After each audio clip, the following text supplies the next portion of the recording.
you know, it might be a harsh criticism, but this almost sounds like a Beyonce album featuring Jay-Z. He doesn't take, and that's no shots. He doesn't like take the lead and try to overpower every track, but he kind of just knows like, yo, if I throw a few slick, not even a few, but if I insert the right 16s, I think I can make this a cohesive project, not just Hov trying to rap, you know, fit in over some trap type beats.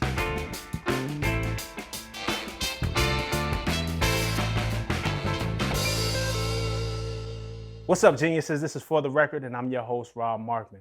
Now, on Saturday, June 16th, Jay-Z and Beyoncé, the Carters, just dropped an album out of nowhere. We didn't see it coming. It's called Everything Is Love. It came out on Tidal, and we've been listening to it ever since. Now, to unpack it, I invited a few fellow geniuses, a couple of co-workers of mine, to come. So we got Senior Artist Relations Manager, Mikey Fresh. Mikey, what's up? Pleasure to be here. All right. And Senior News Producer, Hillary Crosley-Coker. What's going on? Thug life. Let's get it. Yes. All right, so let's get into it. Everything Is Love, just initial hot take, 5-star rating. Mikey, what do you give it? I gotta give a strong 3.5 stars. Oh, Hills? That's fair. I feel like 3.5 to 4 stars. Like, I feel like initially, if I listen to a Beyonce project, I'm like on the floor. Like, we wouldn't be able to have this conversation because I'd be laid out. And I feel like, you know, I'm sitting upright. I'm good. I'm listening to it. I like it, but I'm not like, oh my God, ah! Like, I am about the video, though. I love Ape Shit. The video is super amazing. I'm 4 stars. My gut tells me 4 stars right now, and it might get bumped up to a 4.5. I really love this album, but I'm in the moment. So I want to come back a week, 2 weeks from now, a month from now, and see how I feel. But my initial gut reaction, 4 to 4.5 stars.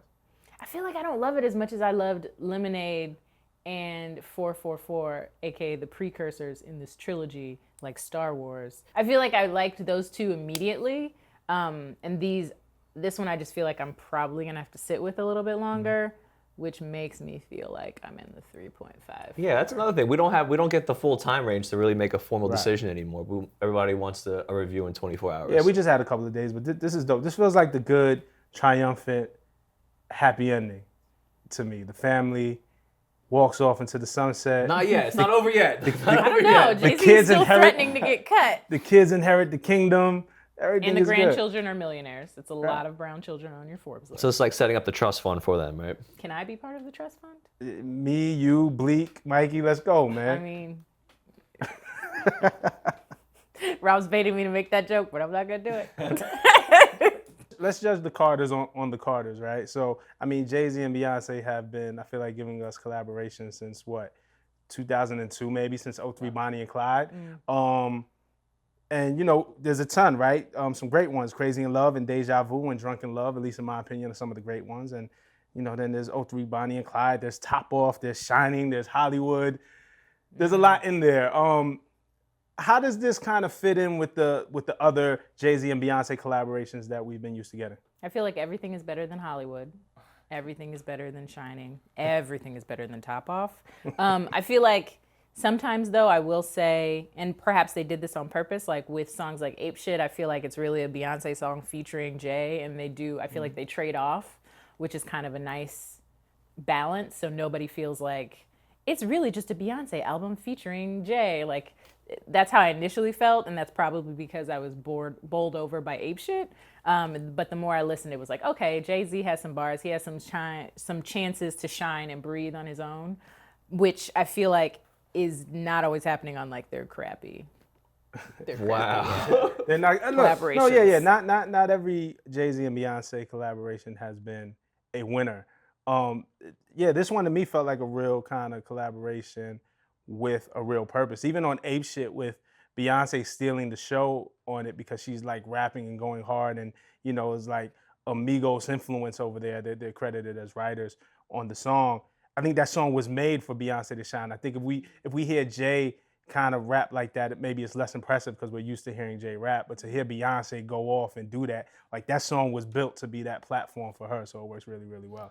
Definitely. And I think for Hov, you know, considering like we were saying, he just came off Top Off, which, you know, for a lot of Jay-Z fans, it didn't really hit.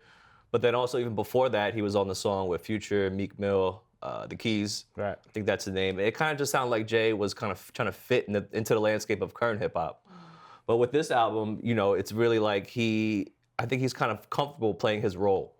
Right. You know, it might be a harsh criticism, but this almost sounds like a Beyonce album featuring Jay-Z. He doesn't take, and that's no shots. He doesn't like take the lead and try to overpower every track, but he kind of just knows like, yo, if I throw a few slick, not even a few, but if I insert the right 16s, I think I can make this a cohesive project, not just Hove trying to fit it over some trap type beats. I'm gonna tell you something though, man. Happy wife, happy life. Man. That's what it is. And Jay has realized that. No, but does it feel to you? Obviously, Beyonce's Lemonade was a very revealing and personal album for her. I'm assuming to put out and for us to hear. Like we really got some insight on some stuff that we've always speculated about but never quite knew. I.e. their relationship and infidelity and things like that. And then Jay drops 444, and it's really a grown man album trying to find some resolve and even a grown man trying to grow up still and recognizing his faults and how to fix home. And then we get this album. Does this feel like a continuation of each of their individual stories? Did you guys read it like that? I definitely did. Beyonce's Lemonade is obviously like, fuck this dude, he's trash, and I guess I'll keep him around because I do love him, but wow, if only he could like get his life together. And then 444 is like, damn, I can't get my life together. I really wish I could get my life together. I really got to get my life together. And then this one is like, we have our lives together. We went to the Louvre, we celebrated. It was beautiful. What's your read on that, Mikey? I think, this project also helps bring Beyonce and Jay-Z back down to earth with the common folk. Obviously, like you said, Lemonade was an album where she put it all on the table and kind of just showed that, like Jay said before, men lie, women lie, numbers don't. Like, as a married couple, they go through it too. They lie to each other, they cheat. But yeah, it's another chapter in the story of the hip hop's most elite couple going through regular human type shit. I like how you said that brings them down to the common folk because, there's a lot of rich talk on this album. I was gonna say, they're on a different pedestal. Even the video, like, who can rent out the Louvre? Like, even what white artist could probably rent out the Louvre or would even think about doing something? And that's what I felt like was so great about the Ape Shit video, because they show this painting of a black woman, which was from the 1800s, and in a time where most black people were like slaves in paintings or something like that. They weren't just like the focus of a painting for art's sake. And so I thought it was really interesting that they had that imagery with Beyonce, who is now like obviously a black woman, but now she's like the topic of conversation. She's like the most important thing, the most, important celebrity in the entire world is a black woman. It's like very interesting that she was like, you know what, I'm gonna just flip this and like have that. But also it's like, if they did anything less than renting out the Louvre, people would just be like, oh, the video was cool, but it could have been better. Look what Jay did with the 444 videos. I don't know. I think people weren't expecting the Louvre. I think it's still exciting. But that's what I mean. I just feel like, like, who else would do this? Like, of course they would do something. And it's dope because he's referred to her before as the modern day Mona Lisa. So to really see them in that setting. One of the things, obviously their relationship is at the forefront of this album, but one of the dope things too that I really appreciated, because 444 dealt a lot about generational wealth and, black empowerment and really, building up the people around you as well as yourself. Like, and I see those themes throughout the album too. Like, nice. I can do anything. To me, kind of feels like, of course, Jay and Beyonce can do anything at this point, but, Blue and Sir and Rumi are listening to this too, right? So they're gonna grow up feeling like they can do anything. Or Friends, when he's talking about Tata and Emery and Shaka and the circle that they've created and things that they've accomplished, and even Black Effect. I'm like, it's dope to see those themes, like, outside of their relationship and their romantic ups and downs, like them as a family, like, yo, it's not just about Jay and Beyonce, it's about these children that we have that we're gonna rebuild and rewrite the will, and it's about all the friends around us that we're gonna empower. I mean, for a family like them, you could even say it's almost like a photo album that they're leaving behind, where when Blue and Sir, they grow up, they can look back and see all these moments and times and hear their names and hear these names of people that they, grown up with. I guess so. I sort of listened to it, and again, I was like, we're all almost 40 and we're still just like, oh my God, my friends, they're so important, I love them. Like, I just was like, okay, like, TLC made it before, it was really great. I liked it the first time. Like, why are we here? Like, no shade to the song, but also just like, I guess. But that's, one of the things I always say, at least about me, is seeing Rockefeller everybody that came out of Rockefeller, like G. Robinson and Al Branch weren't the focus when they started at Rockefeller. Like I think they started very like low on the totem pole, so to speak. And these are some of the most powerful people in music. And seeing all these years later that Shaka is still with Jay and they're doing, amazing things. It's like that Rockefeller movement was really powerful. And even the ones that aren't with Jay right now still kind of affect and move the industry, which is dope. So And again, I think it's also like Jay's way of coming back down to earth and telling everyone, yo, I still rock with my day one dudes. Like a lot of these dudes I used to hustle with in the streets. At one point, Jay was always shouting out like fucking Gwyneth Paltrow and Chris Martin on records. Now, he's back to shouting out. Bring that up, please. I would much rather the Emery shout outs than the Gwyneth Paltrow. No shade to them, but like it's definite like, shade. What are y'all thoughts on production and lyrics? What kind of stood out to you as just favorites? I think the Cool and Dre research, we were talking about Yeah, that earlier. Like, for where sure. they even find them? Like, I love it. I love Summer. I feel like the bass really rolls. I'll probably play that quite a bit this summer. I really liked Neon Guts Part 2, which is nice. But yeah, like I feel like it, like sonically, again, sounds cohesive. It sounds like they put time into it, which I really appreciate, obviously. And if you notice, on production credits, every track almost has 4 or 5 producers, and Jay and Beyonce are listed as producers for a majority of those songs. Also with Mike Dean, I'm like, when did he have time? Isn't he still in Wyoming? Like this dude. Well, that's what also is he why doing? I think people think also this album was made in 3 weeks too. But this is an album that as insiders we heard that they were creating this album for the last Forever. a year or two. So I think it's something they probably worked on time and time, and maybe even rewrote lyrics, maybe even took sections of the beat out and put a new section of the beat in. I think that's why there are so many producers on each songs, because they were like, instead of Actually, I don't Kanye, like that. Delete they this. weren't Put something exactly else they in. weren't editing it in front of us, but they probably sat with it, fixed it, fixed it.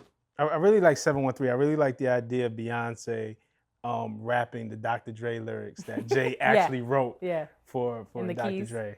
Yeah. Yo, that's also Jay's way of flexing again. Yes. Just because showing like, yo, He's who like, wrote this remember shit? that? Yeah, I've been, exactly. I've been That out was here me. for time, yo. Is there anything that you don't like? Is there anything on the album listening? Because as watching this, I'm sure they're probably like, oh my God, they're just going on gushing over it. But was there anything that kind of you weren't feeling, or anything that you didn't love so much? I'm not gonna lie, I don't love Ape Shit. And I don't love, what's the song that comes right after? Boss. Boss. Yeah, to me, those sound like they were trying to grab the attention of young kids to pull them in to the project so they can get to the meat. The meat to me are 2 to 7. But then I can't be mad at that, because maybe if they started the album out with Black Here, kids, Effect or I'm gonna something, tell you yeah, some they serious might have thoughts lost about people marriage. right away. So sequencing, I think, is, as we know, is super important. I liked Ape Shit, but I see your point. I But also did you just hear the really want to Migos wear an reference MCM track? Unitard, like. Is there a Migos reference? There's track? a Migos demo track that just Oh leaked. yeah. and It's deleted now though, because. I got it. I'll email it to you. But but yeah, so it's pretty much a skeleton of the flow and the beat. I was speaking to Insno, who also works with us here at Genius, and he said he wondered if the Migos should have kept that track for himself, because it would have been a standout on Culture too. And we had talked about it, and I want to get your thoughts on it.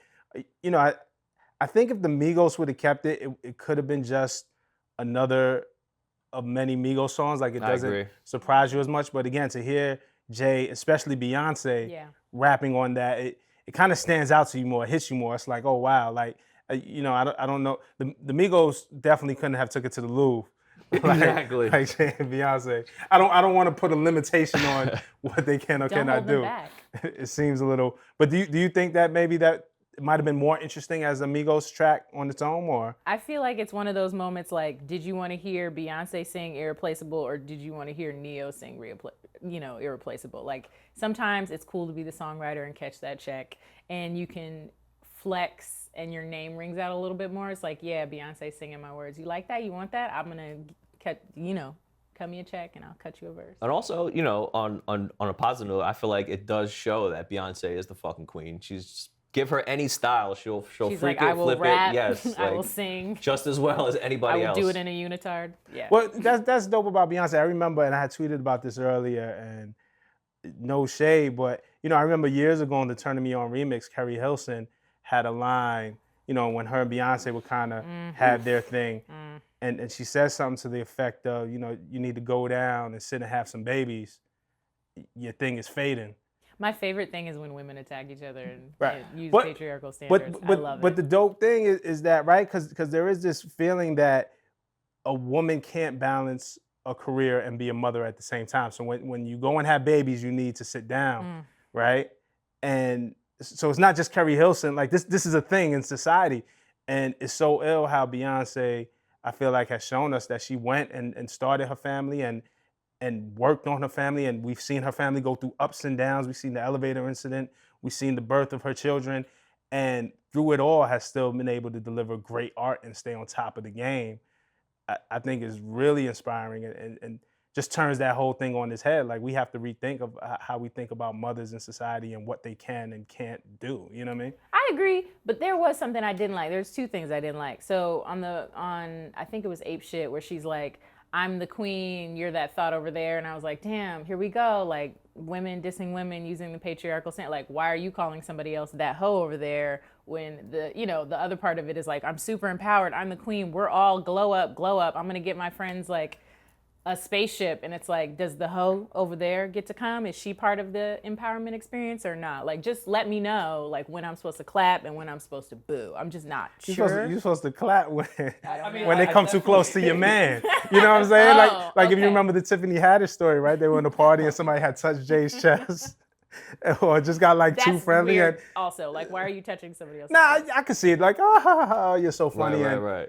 Listen, I wouldn't. But I gotta say, Don't bring it into context. Beyonce is also rapping, so I think she's kind of like in context of rap. because rap You're supposed to likes just shit on your competition. Yeah, it's a very or much women in general, if we're being honest. Okay. I mean, yeah. But it's it's a part of the culture in rap. You're kind of just bragging and boasting and No, shitting on the absolutely. competition. And this is the part where you asked me what I didn't like. I didn't like Yeah. that. I'm also nervous about like living out your marriage in public. Like it makes me nervous because it's basically like a reality show that we're listening to. Right. Except for all intents and purposes, as far as we know, it's like actually true. Jay did indeed cheat on her with some nefarious Becky. That Beyonce may or may not have met in person and may or may not have spared Jay-Z's life in the process because she's so gracious. But yeah, in those moments, it makes me nervous because I do really appreciate their relationship and like getting to watch Black Love in real time with the babies and they just out here with their afros. I love it. And so if it were to fall apart because we are watching them, Right. that would make me very sad. And I feel like that's always been the trajectory for most reality show relationships. And I just don't want them to fall victim. I'm nervous. Like if feel you need to make less great songs to like maybe not tell me your business, I'm cool with that. Yeah, it definitely like they're definitely like I guess goals, right? Relationship goals. So it would suck, but I kind of feel maybe they wouldn't have put this album out if they felt that their relationship was still in a shaky place. But I feel knows? like they're super comfortable because even on I think it might be Love Happy, but Hove even addresses all those rumors about him having a secret child from back in the day. He He's says, forced to have a paternity test Right. in December, correct? yeah, exactly. But he says something, Billie Jean told you 1,000 For the times the 1,000th child ain't time, mine. the Yeah, child so ain't it's mine. almost like, yeah, they hear all the rumors and they're kind of just poking fun too, like all that shit is fake. well, let's talk about Love Happy. Let's talk about the T. This is the section. Like if we had a graphics package right there, it would say the T right there. But did you peep how Beyonce alluded that they actually got remarried on Love Happy? You fucked up the first stone, had to get remarried. Like she said it. Like I feel like we were talking about this earlier. I feel like it's more of like a reference to like we have gone to a lot of couples therapy. We have really hashed it out. We've made, I think Jay-Z said in an interview that they basically had made their music about one another and then in a space where they could then play it for one another. Right. And be like, okay, let me listen let me listen to Beyonce like cut me down and tell me how I'm trash. And then he's like, yeah, let me let you listen to how I'm sorry, and like, let's just like book some studio time. I'll be really apologetic. You be really angry. And then on the other side of, our therapy sessions, we can make this album and move forward. And I feel like that's kind of what we're listening to.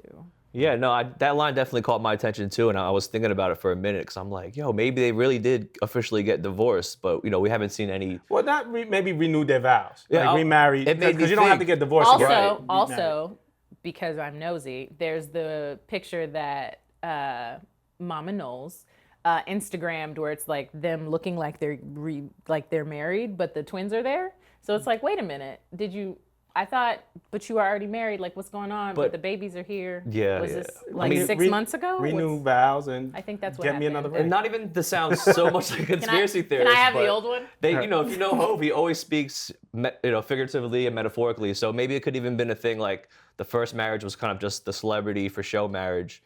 They got married. That nobody got to see.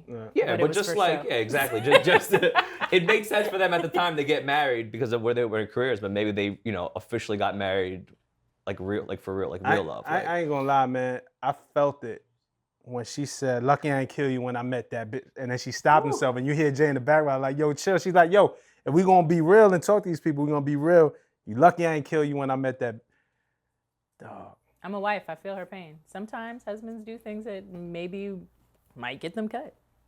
Right. It's a shame. What about did you guys catch the line when he seemingly, if you go on Genius and the annotations are being created now by the community, and some really great information in there, where he seemingly Jay addresses Kanye's wedding when he says, and I could feel this too, being a married man, I ain't going to nobody nothing when me and my wife beefing.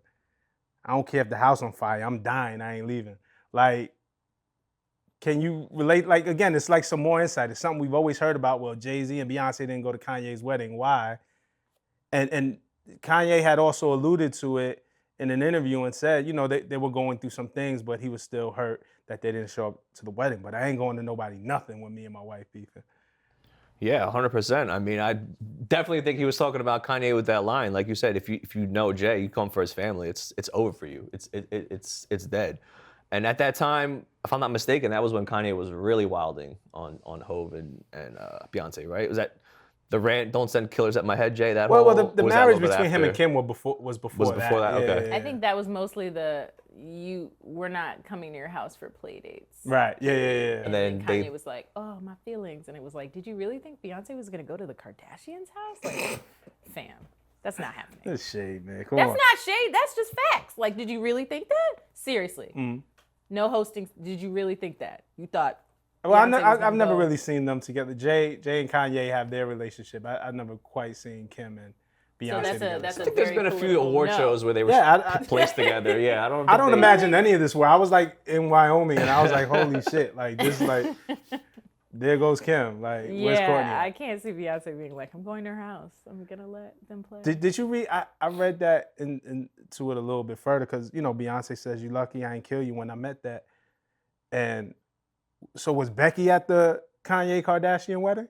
Like, because if she's invited, we're definitely not going. I don't want any of that drama. We staying right here in the house. This is my section where I get to say that I love gossiping with men. Not we're reading the gossiping. This is a deep read of lyrics. Okay, like Love lyrics. No, I mean, I feel like Jay is one of those dudes who he's older. He's dated quite a bit before he met Beyonce. He is born and raised in New York. This is where a lot of her business goes down. So I just feel like, you're always probably going to be walking into somebody that he dated or Exactly. I don't know if he was talking about one specific person, but Jay's had a lot of Beckys and a lot of in his life. So Jesus, man, what happened to bro code, man? yo, man, he puts it on. That's not a read, Puts that's just it a in fact. his lyrics. Yeah, so He's out here in it's these streets. like Hey, girls. But it's different if I dated or was with you before our relationship. Then But when I you're can't Hov, control bro, you know how many times that's got to happen to Beyonce? Someone that, yeah, a lot. that. I can't relate. He was very busy. Yeah, I can't relate. Choreographers, I'm a faithful Puerto Rican man. actresses. I don't know anything about this. All right, let's get to it. Man, we're really just gushing about this album. I do really think it's a great piece of work. I think we've been getting a lot of great music. The good music stuff has I think given us some good stuff. Some great, some good, some under that. Drake is coming out soon. Under that. The Carters gave us an album that we weren't expecting, and it's really, really good. We're in the moment. I think we're all excited. But if we step back from the moment, is there any records on here? Is there anything that we'll be really holding on to 5 years from now, do you think? Like, what will we be talking about forever, I feel like Love Happy was going to be the song from this project that we remember. Obviously a lot of the other songs are sonically great. They sound good. It's like a good summer vibe. But I feel like in the context of their relationship and everything they've been through, that's the one we're going to look back and be like, okay, they said a lot on that song. I think the real test is, does it get any wedding play? We're not playing this at the wedding. We're going to stop the wedding before it starts. No, but I don't want none of this at my wedding. Or like the anniversary party. Like, does it get played there? I feel like that's the real test, and that's how you'll know. I mean, personally, I'm going to play Summer because the bass line goes, and it's very, repeatable. But I do think, and obviously if I was in Texas, I would play 713. Right. But I do feel like Love Happy, the test of time is like, does it get the family reunion? Does it get the, anniversary evokes the most dance, emotion. play? Yeah, it can't get the family reunion play. Why not? It can't get... Depends what time of day it is. Because few drinks. It's going to start a fight. Few drinks is going to start a fight. You know how, uncomfortable it has to be to drive with your significant other, and maybe y'all have problems, and Lemonade comes on, and you're trying to be on the road, but they're looking at you, and it gets really uncomfortable. Look, I love you. I'm sorry. We can't. Lemonade is not an album. I'm for us not to married. listen I to have as no a couple. idea. You guys can speak to me. Girlfriend, whatever. Just kidding. Yeah, I think you play this at the family cookout. It's gonna be some fights. A lot of, when they be like, "Yo, don't bring up why you gotta bring up old shit." It's a lot of old shit it's gonna get be brought the up. catalyst for I don't arguments think so. that start. I feel like Love Happy is like we went through some stuff and now we're here. It is triumphant. I do think after his life is threatened. Yeah, of course, because you realize what's important. Also, got to keep them in the stable. Make sure they're tight. No. But it's definitely like over a triumphant album. 713 is my favorite. I feel like we're gonna be bumping that for a minute. I feel like that'll get a lot of club play. Like radio will probably attach itself to that. Ape Shit as well. It's gonna be amazing to see them actually perform. I feel sorry for anybody who was on the Run tour And previously to when this album came out. That's rude. But 713 and Ape Shit and Summer, I think is a really beautiful song. That probably, if you talk about the most forever song appropriate to kind of play anywhere, Summer is probably that's what I think. the one. Yeah, because it's just got the Beyonce runs. This is all you want to hear. You want to let something play and have some drinks, watch people drive by on your stoop. It's good for when you're driving somewhere, road trips with your friends in the summer. Cool. And good for a stadium tour. He said we don't need the Super Bowl. Right, so right. NFL, we need the end zone. That's There's a lot of stunting. some of my favorites. Because he's like, I'm not coming because protest. All right. Some good shit on here, man. Some dope shit. All right. So those are our thoughts on the new Jay-Z and Beyonce album. We definitely want to hear what you guys think. We will be reading the comments. So check it out. Let us know what you think in the comment and stay tuned for the next episode. For the record.